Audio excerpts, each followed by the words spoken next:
శుభమస్తు.co కమ్మవారి ప్రత్యేక వివాహ వేదిక. కమ్మనైన వివాహాలకు అమ్మలాంటి చిరునామా. ఆచార్యదేవా అని దానవీర శూరకర్ణ సినిమాలోని ఈ డైలాగ్ వినగానే పాత తరం వారికి వెంటనే కొండవీటి వెంకట కవి గుర్తుకొస్తారు. దానవీర శూరకర్ణ సినిమాలోని ఎన్టీఆర్కి ఆయన రాసిన డైలాగులు అప్పట్లో పెను సంచలనం సృష్టించాయి. పౌరాణిక సినిమాల్లో ఆ తరహాలో ముందెవరూ డైలాగులు రాయలేదు.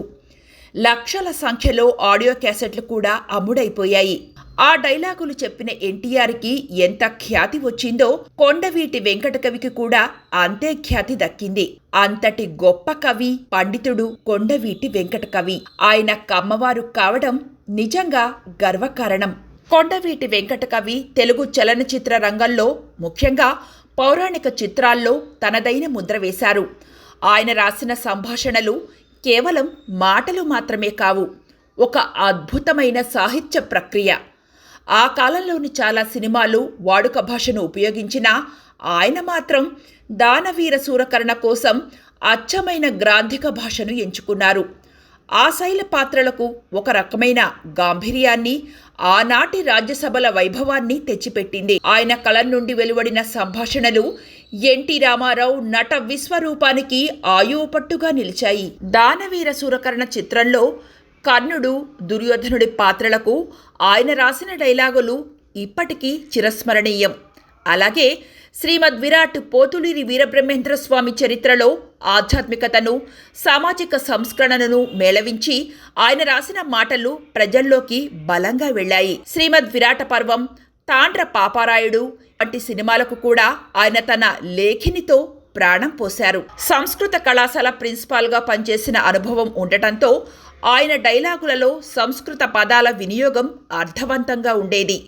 ఆయన స్వతహాగా హేతువాది కావడంతో పురాణ పాత్రల ద్వారా కూడా తర్కబద్ధమైన, ఆలోచింపజేసే సంభాషణలు రాయగలిగారు. ఆయన అసలు పేరు కొండవీటి వెంకటయ్య. సాహిత్యం అంటే ఆయనకు ఎంతో మక్కువ. ఆయన అందరిలా కాకుండా హేతువాద దృష్టితో చూసేవారు. ఆ మార్గాన్నే జీవితమంతా అనుసరించారు. ఆధునిక కవుల్లో ఒక ప్రత్యేకత కలిగి విలక్షణమైన రచనలతో ప్రస్థానం సాగించిన మహాకవి, పండితుడు, తాత్వికుడు వెంకట కవి. కొండవీటి వెంకట కవి 1918లో జనవరి 25న గుంటూరు జిల్లా విప్పర్ల గ్రామంలో నారాయణ, శేషమ్మ దంపతులకు జన్మించారు. తెలుగు, సంస్కృత భాషలు నేర్చుకున్నారు. తెలుగు పండితుడిగా పనిచేశారు. కొంతకాలం దేశమంతా పర్యటించి జీవితం పట్ల అవగాహన ఏర్పరచుకున్నారు. సాహిత్యం పట్ల మక్కువతో తన 14వ ఏట కర్షక అనే రచనతో సాహిత్య ప్రస్థానం మొదలుపెట్టారు. ఆయన ఎన్నో సత్కారాలు, సన్మానాలు అందుకున్నారు. ఆంధ్ర విశ్వకళా పరిషత్తు వెంకటకవి ప్రజ్ఞను గుర్తించి కళా ప్రపూర్ణ బిరుదుతో ఘన సన్మానం చేసింది. అభిమానులు కవిరాజు అనే బిరుదు కూడా ఇచ్చారు.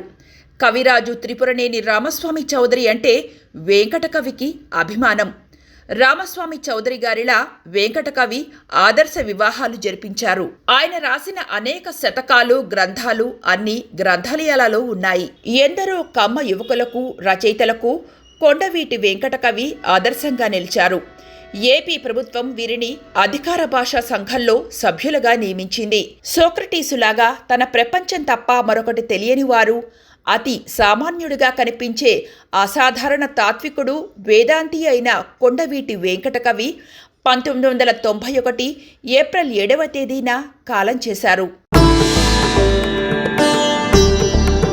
శుభమస్తు.co కమ్మవారి ప్రత్యేక వివాహ వేదిక.